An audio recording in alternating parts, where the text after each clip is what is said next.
base de caséine.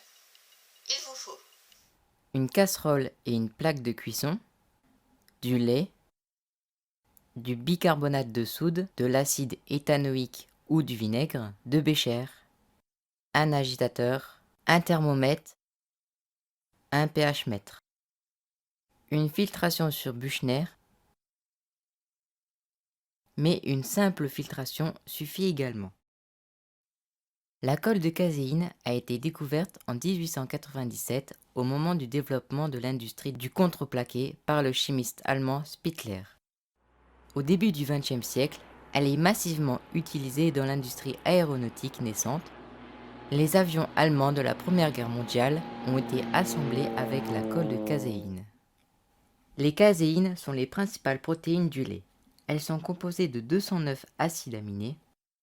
Ce sont des macromolécules composées d'une longue chaîne carbonée et azotée qui est lipophile d'un bout et hydrophile de l'autre. La première étape consiste à extraire les caséines du lait. Pour ce faire, il faut prélever 200 ml de lait et les chauffer doucement jusqu'à une quarantaine de degrés.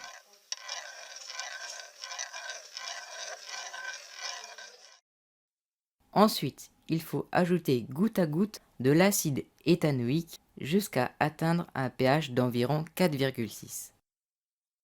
Cela permet de faire précipiter les caséines au fond du lait,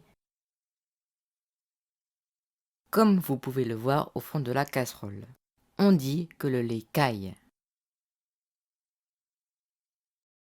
Ensuite, il faut filtrer le mélange sur Buchner, mais une simple filtration suffit également. Et il faudra garder la phase solide, celle qui contient les caséines.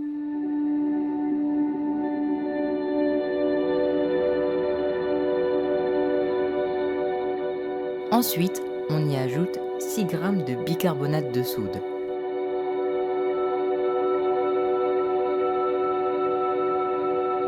Une réaction chimique se produit, on obtient un mélange homogène, la colle est prête. Maintenant, nous allons tester notre colle sur un morceau de bois. On recouvre le morceau de bois avec de la colle, on place le deuxième morceau par-dessus et on met sous presse. Et je peux vous dire que ça colle bien.